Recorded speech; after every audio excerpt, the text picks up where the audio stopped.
പ്രധാനമന്ത്രി നരേന്ദ്രമോദിയെ വധിക്കാൻ പദ്ധതി തയ്യാറാക്കിയ മൂവർ സംഘത്തെ പിടികൂടി ബീഹാർ പോലീസ്.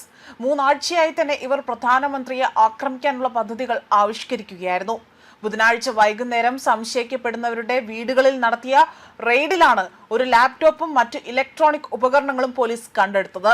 പദ്ധതി നടപ്പിലാക്കാൻ 22 ദിവസത്തെ സമയവും പണവും ആവശ്യപ്പെട്ടുകൊണ്ട് സംഘം ഒരു വിദേശ രഹസ്യാന്വേഷണ ഏജൻസിയെ ബന്ധപ്പെട്ടതായി തന്നെ ഇവിടെ കണ്ടെത്തുകയാണ് ചെയ്തിരിക്കുന്നത്. ബീഹാറിലെ ബക്സറിൽ നിന്നുമാണ് ഈ 3 പേരെ പോലീസ് അറസ്റ്റ് ചെയ്തത്. ഇവർക്ക് വിദേശ ഭീകര സംഘടനകളുമായി ബന്ധമുണ്ട് എന്ന് കണ്ടെത്തുകയും ചെയ്തിരുന്നു. രഹസ്യ വിവരത്തെ തുടർന്ന് ബീഹാർ പോലീസും NIA-യും സംയുക്തമായി നടത്തിയ ഓപ്പറേഷനിലാണ്, സംയുക്തമായി നടത്തിയ റെയ്ഡിലാണ് ഇവരെ പിടികൂടിയത്. ഇവരുടെ പക്കൽ നിന്നും സ്ഫോടക വസ്തുക്കളും കണ്ടെടുത്തിട്ടുണ്ട്.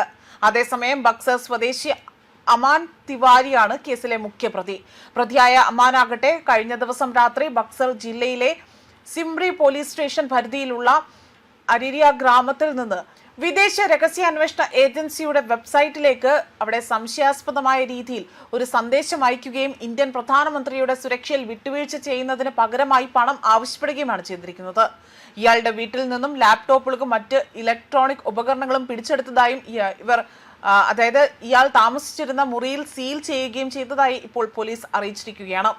അമാനാകട്ടെ CIAയുടെ വെബ്സൈറ്റ് ആകട്ടെ അത് ഹാക്ക് ചെയ്തുകൊണ്ട് തന്നെ സന്ദേശം അയച്ചതായി തന്നെ സംശയിക്കുന്നതായി ഇവിടെ വ്യക്തമാക്കുകയും ചെയ്തിട്ടുണ്ട്.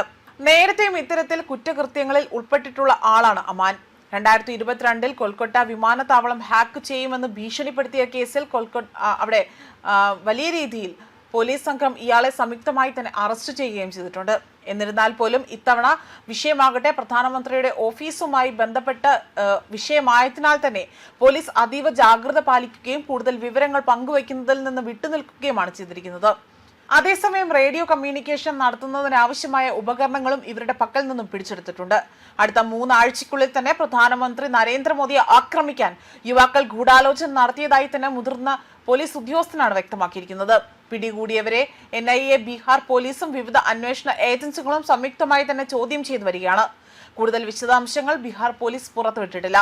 സൈബർ തട്ടിപ്പ് കേസുമായി ബന്ധപ്പെട്ട് ഇവരിൽ ഒരാളെ നേരത്തെ പോലീസ് അറസ്റ്റ് ചെയ്തിട്ടുണ്ട് എന്നതാണ് പ്രാഥമിക അന്വേഷണത്തിൽ വ്യക്തമാകുന്നത്. കൂടുതൽ ചോദ്യം ചെയ്തലിലൂടെ തന്നെ വിദേശത്തു നിന്നുള്ള ഇവരുടെ ബന്ധത്തെക്കുറിച്ച് കൂടുതൽ വ്യക്തത ലഭിക്കും എന്നതാണ് ഇപ്പോൾ പോലീസ് ഉദ്യോഗസ്ഥർ തന്നെ വ്യക്തമാക്കിയിരിക്കുന്നത്. ന്യൂസ് ഡെസ്ക് കർമ്മ ന്യൂസ്.